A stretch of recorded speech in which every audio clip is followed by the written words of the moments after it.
Welcome back. I am R K Jha from Mahatma Gandhi शिक्षण संस्थान दरभंगा।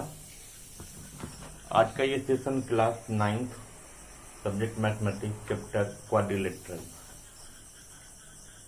आज हम फिर इस चैप्टर का नया सेशन लेके आए हैं, बट इससे पहले के सेशन में हम एक्सरसाइज 3F तक बनाए थे, फैक्टराइजेशन ऑफ पॉलिनोमियल्स का।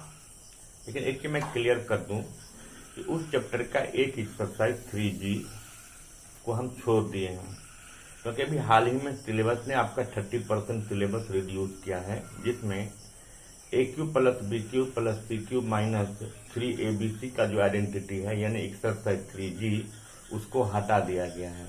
इसलिए फिलहाल हमने उस सेशन को अभी उस एक्सरसाइज को नहीं बताया है। बाद में फिर अगर पहले जो सिलेबस है आपका उसको लेके हम बढ़ रहे हैं। तो चलिए शुरू करते हैं। तो इस क्वाड्रिलेटरल में भी हमने आपको पिछले सेशन में इसका एक एक्सरसाइज 8.1 बताए थे। अब हम एक्सरसाइज 8.2 शुरू करेंगे, लेकिन उससे पहले आपको एक सेशन में या दो सेशन में आपको पहले उससे थ्योरम जो रिलेटेड थ्योरम है उसके बारे में समझते हैं, और उससे रिलेटेड थ्योरम है मिड पॉइंट थ्योरम। तो पहले तो हम ये समझेंगे कि मिड पॉइंट थ्योरम होता क्या है। मिड पॉइंट थ्योरम कहता है कि किसी भी ट्रायंगल में किसी भी दो साइड का अगर हम मिड पॉइंट को जोड़ते हैं तो वो थर्ड साइड का पैरेलल और हाफ होता है। इसका स्टेटमेंट होता है the line segment joining the mid point of any two sides of triangle is parallel and equal to half of the third side. इसका स्टेटमेंट याद रखना है। एग्जाम में ये भी कभी कभी आ जाता है कि state the mid point theorem, कि मिड पॉइंट थ्योरम को लिखिए the line segment joining the mid points of any two sides of triangle is parallel to the third side and equal to half of it. तो सबसे पहले हम देखिए यहाँ ABC एक ट्रायंगल लिए थे जिसमें AB का मिड पॉइंट D है, AC का मिड पॉइंट E है। तो जब AB का मिड पॉइंट D है इट मीन्स AD और DB बराबर होगा।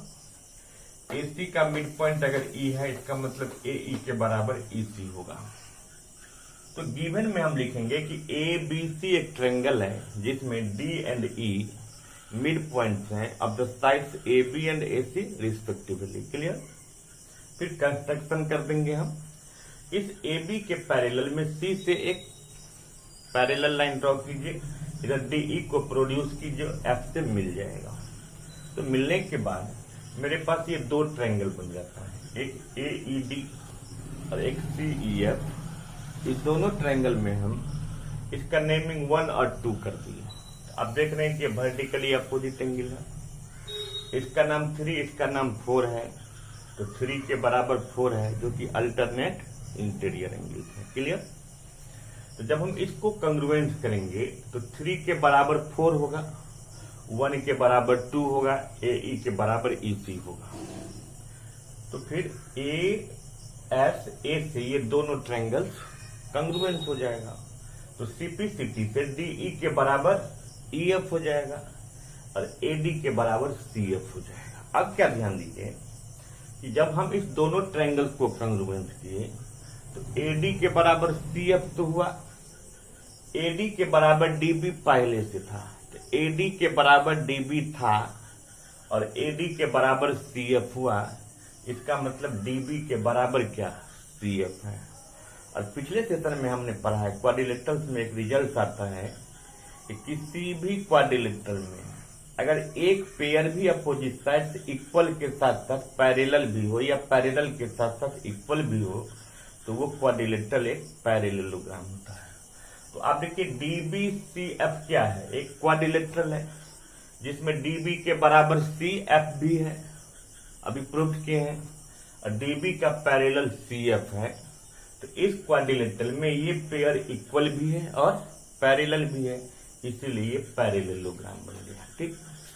तो जब ये पैरेललोग्राम बनेगा तो BC के बराबर DF होगा, बट DE के बराबर EF है। तो जब BC DF के बराबर है और DE DF का हाफ है और DF के बराबर BC, इसका मतलब DE BC का भी हाफ होगा। जब DBCF एक पैरेललोग्राम है तो BC DF का पैरेलल होगा और डीएफ का ही पार्ट डीई है, इसीलिए डीई बीसी का भी पैरेलल हुआ। क्लियर? इसी को हमने यहाँ लिखा है कि given a triangle ABC in which D and E are the midpoint of AB and AC respectively, prove करना है कि DE पैरेलल है BC का, DE बराबर हाफ है BC का। कंस्ट्रक्शन कर दिए कि CF पैरेलल ड्रॉ कर दिए AB का, AED और CEF को क्या किए हम, कंग्रुएंस कर दिए। कंग्रुएंस करने से देखिए DE के बराबर EF हो गया, AD के बराबर CF हो गया। AD के बराबर DB तो पहले से दिया था, और AD के बराबर CF भी हुआ, इसीलिए CF और DB बराबर हो गया। और CF पैरेलल है DB का, इसीलिए DB CF एक पैरेललोग्राम बन गया, इसीलिए BC बराबर DF हो गया। अब DF को तोड़ देते हैं, DE प्लस EF, EF के जगह पर भी DE दे देंगे, तो BC बराबर 2DE।